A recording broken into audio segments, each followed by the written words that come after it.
سوال ہے علی بھائی السلام علیکم. وعلیکم السلام ورحمۃ اللہ وبرکاتہ. پلیز یوم عرفہ 9 ذوالحجہ کے روزے کی فضیلت کے حوالے سے کچھ احادیث ہوں تو بتا دیں، اور یہ بھی واضح کر دیں کہ یہ روزہ سعودیہ کی تاریخ کو دیکھ کر رکھا جائے گا یا اپنے اپنے ملکوں کے چاند دیکھ کر، کیونکہ ایک لال رومال والے مولانا صاحب نہ ہی پہ گئے لال رومال والے. ٹھیک ہو گیا جی، ٹھیک ہے جی. انہوں نے فرمایا ہے کہ چونکہ یہ یوم عرفہ کا روزہ ہے اس لیے سعودیہ کے ساتھ رکھیں گے. ظاہر ان کو یہی کہنا چاہیے کیونکہ میدان عرفات تو سعودیہ میں ہے، انڈیا پاکستان میں نہیں ہے. اچھا، یہ انہوں نے دلیل دی ہے، شرعی دلیل. تو جواباً عرض کیا ہے کہ نہ میں وہابی نہ میں بابی، میں ہوں مسلم علمی کتابی. نہ ہم سو کالڈ وہابی ہیں، کوئی علمی بات کرے اسے کہتے ہیں یہ وہابی ہو گیا، اور نہ ہم بابی ہیں، بابوں کے ماننے والے، بابوں کا جھوٹا دفاع کرنے والے، بلکہ ہم تو علمی کتابی مسلم ہیں. تو اس کرٹیکل ایشو کو میں نے آلریڈی ڈسکس کیا ہے. مسئلہ نمبر 52 قربانی سے متعلق 17 فقہی احکام و مسائل. اہل سنت پاک.com پہ میرا لیکچر تقریباً کوئی 4-5 سال پہلے ریکارڈ ہوا تھا. اس میں جہاں اور کریٹیکل ایشوز میں نے ڈسکس کیے تھے، اس کو بھی اس میں ڈسکس کیا ہوا ہے آلریڈی. بہرحال میں اس سوال کا ریگارڈ کرتے ہوئے اور جو نئے نئے فتنے اٹھتے ہیں ان کو ایڈریس کرنے کے لیے اس کا جواب تفصیل کے ساتھ دے دیتا ہوں. میرے بھائیو، صحیح مسلم میں اوپر تلے مسلسل کنزیکٹیو 4 احادیث ہیں، 4 طرق. انٹرنیشنل نمبر کے مطابق 2746 سے لے کر 2749 تک، اور فواد عبد الباقی کی جو ترقیم ہے اس کے مطابق 1162 ہے یہ. اور مشکات المصابیح میں بھی یہ حدیث موجود ہے جسے میں نے انسائکلوپیڈیا آف حدیث ڈکلیئر کیا ہے. اس میں انٹرنیشنل نمبرنگ ہے 2044. یہ مشکات ضرور ڈاؤن لوڈ کریں. 3 جلدیں ہیں 18 MB کی اہل سنت پاک.com سے. 6294 احادیث کا مجموعہ ہے، کوئی تکرار نہیں اس میں. بخاری، مسلم، ابو داؤد، ترمذی، نسائی، ابن ماجہ. اس کے علاوہ اہل سنت کی کئی کتابوں کے یہ نوٹس ہیں. آلموسٹ سمجھ لیں یہ آپ کے پاس انسائکلوپیڈیا ہے احادیث کا، اگر یہ آپ کے پاس آ جائے کتاب. شیخ زبیر علی زئی صاحب کی تحقیم اور تخریج کے ساتھ یہ فریلی اویلیبل ہے PDF کی فارم میں اہل سنت پاک.com پہ. اس میں بھی یہ حدیث موجود ہے صحیح مسلم کے ریفرنس سے. اس میں نمبر ہے 2044 کہ آپ صلی اللہ علیہ وآلہ وسلم نے فرمایا، مجھے یوم عرفہ کے روزے سے متعلق اللہ تعالیٰ سے امید ہے کہ وہ سابقہ اور آئندہ کے 1 سال کے گناہوں کو مٹا دے گا. یعنی 2 سال کے گناہوں کا کفارہ ہے، ایک گزرے ہوئے اور ایک آنے والے. 2 سال کے گناہوں کا کفارہ بن جائے گا یوم عرفہ کا روزہ. اور ظاہر ہے کہ نیکیاں گناہوں کا کفارہ بنتی ہیں، اس میں کوئی شک نہیں ہے. اس کو سپورٹیو قرآن حکیم کی وہ مشہور ترین آیت ہے، سورہ ہود کی آیت نمبر 114. اعوذ باللہ من الشیطان الرجیم، بسم اللہ الرحمن الرحیم. وَأَقِمِ الصَّلَاةَ طَرْفَيِ النَّهَارِ وَزُلُفًا مِّنَ اللَّيْلِ، اور نماز کو قائم رکھو دن کے دونوں سروں میں اور رات کے اوقات میں بھی. ان الحسنات یذہبن السیئات، بے شک نیکیاں گناہوں کو مٹا دیتی ہیں. ذالک ذکریٰ للذاکرین، اس میں ہے نصیحت حاصل کرنے والوں کے لیے.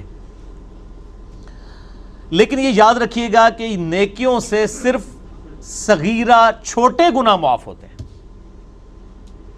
اور ہماری بدقسمتی ہے کہ اکثر گناہ بڑے ہی ہیں.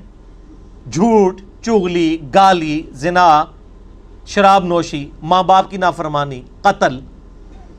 آلموسٹ آپ مشکات ہی میں پہلی جلد میں آپ کو گناہ کبیرہ کے بیان میں تقریباً 20-22 کے قریب کبیرہ گناہوں کا بیان مل جائے گا. مسئلہ نمبر 18 میرا ریکارڈڈ موجود ہے، اس حوالے سے آپ دیکھ سکتے ہیں. تو یہ کبیرہ گناہ جو ہے نا جی، وہ صرف توبہ سے، اور ایسی توبہ جس کے بعد آپ اصلاح کر لیں، اس سے معاف ہوتے ہیں. زبانی کلامی آپ جتنی مرضی نیکیاں کر لیں، جتنی مرضی نمازیں پڑھ لیں، جتنے مرضی آپ تسبیحات کر لیں، کبیرہ گناہ کبھی معاف نہیں ہوں گے جب تک سچی توبہ کر کے آئندہ اپنے آپ کی اصلاح نہ کر لی جائے. اور اس کی سپورٹ میں حدیث ہے صحیح مسلم میں انٹرنیشنل نمبر کے مطابق 550 سے 552 تک 3 طرق ہیں. مشکات میں بھی موجود ہے 564 نمبر کہ آپ صلی اللہ علیہ وآلہ وسلم نے فرمایا اگر بڑے بڑے گناہوں سے بچا جائے تو ایک نماز سے دوسری نماز درمیان کے گناہوں کا کفارہ بن جاتی ہے. ایک جمعے سے دوسرا جمعہ درمیان کے گناہوں کا کفارہ بن جاتے ہیں, اور ایک رمضان سے دوسرا رمضان درمیان کے گناہوں کا کفارہ بن جاتے ہیں اگر بڑے بڑے گناہوں سے بچا جائے. اب یہ نہیں کوئی ایک جمعہ پڑھے پھر اگلا پڑھ لے, بیچ کی ساری نمازیں معاف, نہیں. نماز چھوڑنا خود گناہ کبیرہ ہے, حتیٰ کہ صحیح مسلم میں حدیث ہے انٹرنیشنل نمبر کے مطابق 246 کہ بندے کے کفر اور اسلام کے درمیان فرق کی نماز ہے. تو نماز چھوڑنے سے بڑا کون سا کبیرہ گناہ ہو سکتا ہے؟ تو جس نے نماز چھوڑ دی اس نے کبیرہ گناہ کر لیا. اب ایک جمعے سے دوسرا جمعہ درمیان کے گناہوں کا کفارہ نہیں بنے گا, نہ ایک رمضان سے دوسرا Ramzan. Point to be noted. تو نیکیاں صرف چھوٹے گناہوں کے معاف ہونے کا سبب بنتی ہیں اور وہ نمازوں سے بھی معاف ہو جاتے ہیں. باقی فکر آخرت کے حوالے سے میں اپنے 2 لیکچرز آپ کو ریکمینڈ کروں گا. مسئلہ نمبر 146 ہے موت سے پہلے توبہ کی ضرورت اور قیامت کے دن کا ہولناک منظر, اور دوسرا ہے مسئلہ نمبر 196. یہ 146 وہ 196 کاش میں دنیا میں واپس جا سکتا. یہ اس لیکچر کا عنوان ہے. یہ آپ سن لیں انشاءاللہ تعالی. امید ہے فکر آخرت کے حوالے سے بینیفیشری ہوں گے. یہ میرے بھائیوں, یہ بتانے کا مقصد یہ تھا کہ یوم عرفہ جو 2 سال کے گناہوں کا کفارہ بنتا ہے اس کا روزہ, تو اس سے مراد چھوٹے گناہ ہیں, بڑے گناہ نہیں اس سے معاف ہوں گے. ٹھیک ہو گیا. اب رہا مسئلہ 9 ذی الحجہ یا یوم عرفہ, یہ سعودیہ کے مطابق روزہ رکھا جائے گا یا دوسرے ملکوں کے مطابق؟ اس کو ٹیکنیکلی سمجھیں آپ. میں نے 3 چھوٹے چھوٹے پوائنٹس لکھے ہیں. علمی پوائنٹ نمبر 1, صحیح بخاری اور مسلم کی متفق علیہ حدیث ہے. بخاری میں 1988, مسلم میں 2632 اور انسائکلوپیڈیا آف حدیث میں 2042. یہ بھی مشکات میں موجود ہے کہ آپ صلی اللہ علیہ وآلہ وسلم جب حج کے لیے تشریف لے گئے تو یوم عرفہ کے روزے میں صحابہ اکرام میں اختلاف ہوا تو کہ بھئی آپ صلی اللہ علیہ وآلہ وسلم نے یوم عرفہ کا روزہ خود رکھا ہوا ہے کہ نہیں, کیونکہ آپ تو حج کر رہے تھے. تو آپ صلی اللہ علیہ وآلہ وسلم کو ایک دودھ کا پیالہ پیش کیا گیا, آپ نے وہ اعلانیہ نوش فرما لیا, جس سے سب کو یہ پتا چل گیا کہ آپ صلی اللہ علیہ وآلہ وسلم نے یوم عرفہ کے دن روزہ نہیں رکھا ہوا تھا. لہٰذا بخاری اور مسلم کی اس حدیث سے یہ ٹروتھ ریویل ہوا کہ یوم عرفہ کا روزہ ہے ہی ان لوگوں کے لیے ہے جو حج نہیں کر رہے. جو ہم جیسے غریب لوگ دور بیٹھے ہوئے ہیں, یہ ہے ہی ان کے لیے. ان سے تو آپ فیسلٹی نہ چھینیں. حاجیوں کے اوپر تو روزہ ہی نہیں ہے, کیونکہ خلاف سنت ہو جائے گا. آپ صلی اللہ علیہ وآلہ وسلم نے یوم عرفہ کا روزہ حج کے دوران نہیں رکھا. علمی پوائنٹ نمبر 2, چونکہ یہ غیر حاجیوں کے لیے ہے, اور غیر حاجی سے مراد صرف سعودیہ کے رہنے والے لوگ تو نہیں ہیں, پوری دنیا کے مسلمان ہیں. دنیا کے 7 بر اعظموں میں رہنے والے کم و بیش 1.5 ارب کے قریب 1.5 بلین مسلمز کے لیے یہ فیسلٹی ہے کہ وہ یوم عرفہ کا روزہ رکھ کر 2 سال کے صغیرہ گناہوں کا کفارہ بنوا سکتے ہیں. تو یہ فیسلٹی ان سے نہ چھینی جائے. جسٹ لائک شب قدر, جو بخاری مسلم میں حدیث ہے کہ شب قدر کو رمضان کی آخری عشرے کی طاق راتوں میں تلاش کرو. اس میں تو کبھی کسی نے نہیں سوال کیا کہ جی چونکہ قرآن پاک تو سعودیہ میں نازل ہوا تھا تو سعودیہ کی طاق راتیں دیکھنی چاہیے. یہ کسی کو گمان بھی نہیں ہوا. سب لوگ یہی کہتے ہیں جی اپنے اپنے ملک میں طاق راتیں دیکھیں. آپ کے لیے وہ شب قدر بنے گی, ان کے لیے وہ بنے گی. تو یوم عرفہ 9 ذی الحجہ, اگرچہ یوم عرفہ کا دن تو اسپیسیفکلی میدان عرفات کے لیے ہے, لیکن وہ 9 ذی الحجہ کا دن باقی پوری امت کے لیے تو ان کے چاند کے مطابق ہی ہوگا. مون سائٹنگ کے اوپر میرا ایک علیحدہ سے کلپ بھی آپ وہ دیکھ لیں. میں آج اس طرف نہیں جا رہا. مون سائٹنگ انجینئر محمد علی مرزا لکھیں تو وہ کلپ کھل جائے گا آپ کو انشاءاللہ. اس حوالے سے اور چیزیں بھی کلیئر ہو جائیں گی. تو یہ کہنا کہ جی چونکہ اس کا نام یوم عرفہ ہے, یہ تو عرفات میں جب حاجی ہوں گے وہ والا دن بنے گا, تو پھر اس کے اوپر میرا الزامی جواب, پھکی والا جواب, اینٹی وینم یہ ہے کہ پھر شب قدر بھی وہیں ہونی چاہیے جہاں پہ قرآن نازل ہوا ہے. انڈیا پاکستان میں تو قرآن کو نہیں نازل ہوا, تو ایک فیسلٹی تھی اللہ تعالیٰ نے دی. علمی پوائنٹ نمبر 3, اگر کوئی بندہ کتاب و سنت کے دلائل پہ بات نہ مان رہا ہو پھر اس کو کیا دینا چاہیے؟ پھکی. نام ہے وابی، نام ہے بابی، میں ہوں مسلم، علمی کتابیں. پھکی سے مراد الزامی جواب، ہومیوپیتھک آنسر. ٹھیک ہے جی، یعنی اسی ہومیوپیتھک علاج یہی ہے نا کہ آپ نے اسی اصول اور مبادی کے اوپر علاج کرنا ہے. تو وہ ہمارے ڈاکٹر عمر صاحب گلا کرتے ہیں آپ اس کو اینٹی وینم کے ساتھ ایک دفعہ ہومیوپیتھک بھی کہہ دیا کریں. تو ہومیوپیتھک ویسے یہ میٹھا نہیں ہوتا آنسر، ہوتا بڑا کڑوا ہے. تو میں نے اسے پنجابی میں رکھا ہوا ہے پھکی، اور سائنٹیفک لینگویج میں اینٹی وینم، یعنی کوبرا سانپ کے وینم کا علاج اسی کے زہر سے اینٹی وینم سے ہوتا ہے. الزامی جواب، فلسفیکل آنسر، کہ میرے بھائیو آج سے 50-60 سال پہلے تک کیا ہمیں یہ بات معلوم ہوتی تھی کہ یوم عرفہ کس دن اور کس تاریخ کو آئے گا سعودیہ میں؟ کیونکہ نہ کیبل نیٹ ورک تھا، نہ سیٹلائٹ کوئی ذریعہ تھا، نہ کوئی انٹرنیٹ تھا. تو ان 60 سالوں سے پہلے جو 1300 سال تک مسلمان ہیں، 1350 سال، کیا وہ اس فضیلت سے پھر محروم رہے نا؟ اور یہ 50-60 سال کی نئی جنریشن، نئی پود، یہ اس کے لیے حدیث تھی. تو نبی صلی اللہ علیہ وآلہ وسلم ارشاد فرما کے جاتے کہ جو یوم عرفہ کی میں فضیلت بتا رہا ہوں نا، صرف یہ مکے کے لوگوں کے لیے ہے، یا پھر 1400 سال کے بعد جب سیٹلائٹ کا معاملہ ہوگا اس وقت جو مسلمان آئیں گے ان کے لیے، وچ 1400 سال دے جتنے مسلمان ہیں انہوں نے روزہ رکھنے کی ضرورت ہی کوئی نہیں. پکی کوئی پتہ نہیں تھا نا. آج یہ جو بیٹھ کے کہہ رہے ہیں وہ تو سعودیہ کی تنخواہیں حلال کر رہے ہیں نا، چونکہ سعودیہ میں بیٹھے ہوئے اس لیے بات کر رہے ہیں. ان سے پوچھیں کہ آپ 50 سال پہلے سعودیہ میں بیٹھے ہوتے، یہاں تو ہمیں پتہ ہی نہیں چلتا. ایون سعودیہ کے پورے سعودیہ کے اندر نہ پتہ چلتا کہ جی مکے مدینے میں کس وقت چاند نظر آ رہا ہے. تو ہر لوگ اپنی رویت کو دیکھتے ہیں نا. تو یہ رویت ہلال کا جو مسئلہ ہے، مون سائٹنگ کا، یہ الگ سے میں نے ایڈریس کیا ہوا ہے. آپ یوٹیوب پہ جا کے لکھیں، وہاں پہ میں نے اس کے دلائل بھی دیے ہیں. میں آج اس ڈیٹیل میں نہیں جا رہا. تو 1400 سال سے امت محروم نہیں ہے، اصل میں آپ عقل سے محروم ہیں، کامن سینس سے محروم ہے. Common sense is not so common. Common sense اس کا نام ہے لیکن یہ اتنی کامن نہیں ہوتی، ہر بندے میں نہیں ہوتی. تو یہ چیز سوچیں کہ آپ امت کو محروم نہ کریں.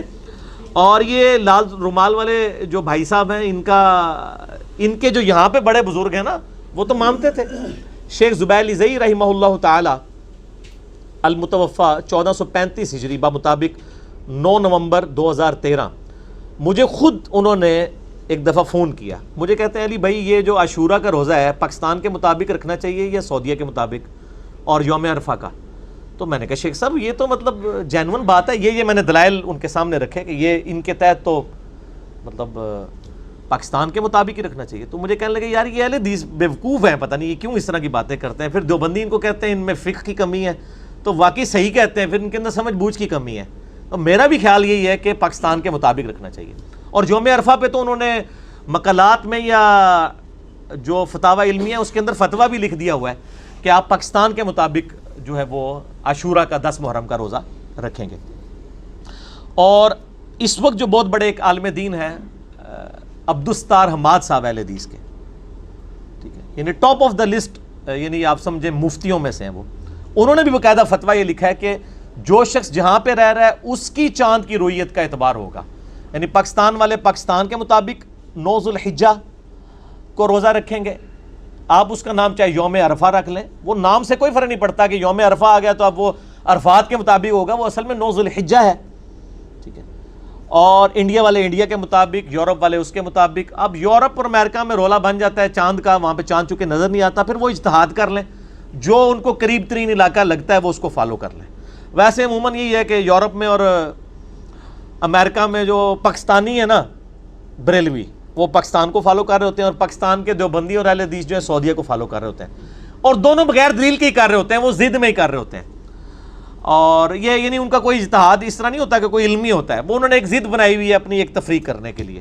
تو وہ یہ اجتہادی معاملہ ہے، وہ اپنا دیکھ لیں. اگر چاند ان کو وہاں پہ نظر نہیں آتا تو میرا تو خیال ہے کہ اگر چاند نظر نہ آئے پھر سب سے بہتر ہے کہ مون کیلنڈر کو فالو کر لیا جائے، جو یعنی میتھمیٹیکلی کیلکولیٹ کیا جاتا ہے، وہ زیادہ بہتر ہے بجائے جھگڑے میں پڑنے کے. اچھا، اور اس کے علاوہ بھی ایک دوسری پھکی ہے. ایک پھکی سے کام موک نہیں گیا، ایک تے پھکی سی نا کہ 40-50 سال پہلے تک تو لوگ بدل. ایک اور پھکی ہے کہ اس وقت بھی دنیا میں کئی ملک ایسے ہیں کہ جس وقت سعودیہ میں دن ہوتا ہے نا وہاں پہ رات ہوتی ہے، تو اتنے تک قیامت تک یوم عرفہ نہیں آنا پھر. ٹھیک ہو گیا؟ نہ میں بابی، میں ہوں مسلم علمی کتابی. اور علمی کتابی بات کا کوئی مقابلہ کر سکتا ہے؟ ایون امریکہ میں بھی، یعنی جب سعودیہ میں دن ہوتا ہے امریکہ میں رات ہوتی ہے. اور کس طرح کنو پکڑ کے یوم عرفہ نو پیچھے لے گیا ہوگے؟ یہ تو ہو ہی نہیں سکتا. امریکہ میں بھی آپ دیکھ لیں کہ ملینز آف مسلمز موجود ہیں، آپ ان کو محروم کریں گے؟ تو جعلی چیز جعلی ہوتی ہے بھائی، ہر ایک اپنے علاقے کے مطابق دیکھے گا، اسی کو فالو کرے گا. اس میں آپ کو ایک لطیفہ سناؤں، اوریجنل لطیفہ. ہمارے لطیفے جعلی نہیں ہوتے، اوریجنل ہوتے ہیں. اور میرے پرسنل ایکسپیرینسز، تقریباً 5-6 سال پہلے کی بات ہے، میں اسلام آباد میں ایک مسجد ہے G10 کے اندر، توحید مسجد، اہل حدیث کی ہے. وہاں پہ ایک اہل حدیث اسکالر ہیں خلیل الرحمان چشتی صاحب، بہت علمی شخصیت ماشاءاللہ، جماعت اسلامی سے تعلق ہے ان کا. ویسے عقیدہ وائز وہ بڑے سخت قسم کے کٹر سلفی اہل حدیث ہیں، اور جماعت اسلامی کی جو صوبائی شورا ہے نا اس کے ممبر بھی ہیں. وہ ان کی کئی کتابیں PhD لیول کے اوپر بھی پڑھی جاتی ہیں علم حدیث سے ریلیٹڈ. شیخ زبیر صاحب بھی ان سے بڑی محبت کرتے تھے، اور وہ شیخ زبیر صاحب کو بڑا یعنی بزرگ مانتے ہیں حدیث کی فیلڈ میں. تو میرے ان کے ساتھ کافی گپ شپ رہی ہے. قرآن کے حوالے سے بھی انہوں نے قرآن کا نظم جلی اتنی موٹی کتاب لکھی ہے. ڈاکٹر سراج صاحب کا بیان القرآن نا پورا آپ سمجھ لیں تصویروں کی شکل میں نا انہوں نے ریٹن فارم میں لے ہیں، جس پہ ڈاکٹر سراج صاحب نے خود تقریر لگائی ہے اور اس کی تعریف کی ہے. بڑی پیاری شخصیت ہے، دنیاوی طور پہ پڑھے لکھے لوگ یعنی آدمی ہیں. بیالوجی کی فیلڈ میں انہوں نے MS کی ہوئی ہے، امریکہ سے پڑھے ہوئے ہیں اور وہاں پہ پڑھاتے رہے ہیں. اور وہاں پہ پہلے انہوں نے تبلیغی جماعت میں بیٹھنے شروع ہوئے تو انہوں نے ان کو کہا یار مودودی ہے ایک گمراہ پاکستان میں نا، اس کو نہیں پڑھنا. کہتے ہیں میں مودودی کو جانتے ہی نہیں تھا.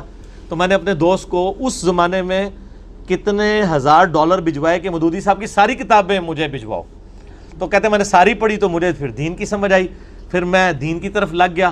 پھر سعودیہ گئے، وہاں پہ عربی جا کے سیکھی، اور عربی ایسی سیکھی ہے کہ اب عربیوں کو عربی پڑھاتے ہیں. وہ وہاں پہ بھی پڑھاتے رہے، یہاں پہ بھی آگے ماشاءاللہ اللہ نے ان کو بہت ملکہ دی ہے. اس حوالے سے پڑھے لکھے لوگوں تک ان کی دعوت پہنچی ہے. خلیل الرحمان چشتی، نام چشتی ہے، نام نہیں انہوں نے چینج کیا، نام وہی رکھا ہوا ہے. تو خلافت و ملوکیت کے حوالے سے بھی ان کو ساری چیزیں کلیئر ہیں ماشاءاللہ. حسینی منہج کے ہیں ماشاءاللہ تعالی، کیونکہ ظاہر ہے انہوں نے مودودی صاحب کو پڑھا اور بڑے انٹلیکچوئل ہیں. اور اہل حدیثوں میں جو ناسبی ٹائپ یزیدی لوگ ہیں نا ان کی فل کلاس لیتے ہیں وہ خلیل الرحمان چشتی صاحب. تو وہ میں ان کے پاس بیٹھا ہوا، میرے دوست بھی تھے حافظ جعفر صاحب، وہ بھی پاس بیٹھے تھے. تو بائی چانس اگلا دن جو ہے نا یوم عرفہ تھا سعودیہ کا، ہمارا تو ایک دن بعد آتا ہے نا. تو کسی کا نا ان کو فون آ گیا کہ شیخ صاحب روزہ جو ہے وہ سعودیہ کے مطابق رکھیں یا پاکستان کے مطابق. انہوں نے کہا جی وہ تو یوم عرفہ تو سعودیہ میں ہوتا ہے، آپ سعودیہ کے مطابق رکھیں. فون بند ہو گیا. میں نے کہا اگر آپ اجازت دیں تو میں بھی کچھ عرض کروں. آج ہوتا تو میں کہتا سر میں عرض کروں کہ نہ میں وابی نہ میں بابی، میں ہوں مسلم علمی کتابی. اس وقت یہ چیز مارکیٹ میں نہیں آئی ہوئی تھی. تو میں نے کہا سر میں عرض کروں. میں نے ان کو یہ دونوں دلائل رکھے کہ آج سے 50-60 سال پہلے کیسے پتہ چلتا ہوگا انڈیا والوں کو کہ اور پاکستان والوں کو اور بنگلہ دیش افغانستان والوں کو کہ سعودیہ میں یوم عرفہ کب ہے. کہتے یار یہ تو میں نے سوچا نہیں کبھی. اور دوسرا میں نے کہا جی دنیا میں کئی ملک ہیں، آپ تو اتنے ملک پھیرے ہوئے ہیں جہاں پہ تو مطلب سعودیہ میں دن ہوتا ہے وہاں پہ رات ہوتی ہے. تو نا وہ ڈھیلے پڑ گئے نا. کہتے ہیں ہاں یار آپ کی بات بھی ٹھیک ہے، بال دیکھ لیتے ہیں اس میں جس طرح کر لیں. تھوڑی دیر بعد ایک فون اور آ گیا ان کو، اس نے بھی وہی مسئلہ دوبارہ پوچھا. تو ان شیخ صاحب ٹلے ہوئے گئے، کہتے ہیں دیکھ لیں اجتہادی مسئلہ ہے، جس طرح بھی کر لیں آپ. پہلے 5 منٹ پہلے وہ کہہ رہے تھے جناب نہیں سعودیہ والا. اسی لیے میں کہتا ہوں کہ آئی لو اہل حدیث ابو آل اسکول آف تھاٹس. میں اہل حدیث کو باقی تمام مکاتب فکر سے زیادہ محبوب رکھتا ہوں کہ جب ان کے سامنے دلائل رکھے جاتے ہیں فوراً رجوع کر لیتے ہیں. اب یعنی ان کے لیے پاس کچھ لوگ بھی بیٹھے تھے، انہوں نے اسی نشست میں دوسرے فون کے اوپر رجوع کر لیا. تو اتنا جگرا باقی لوگوں میں بھی ہونا چاہیے.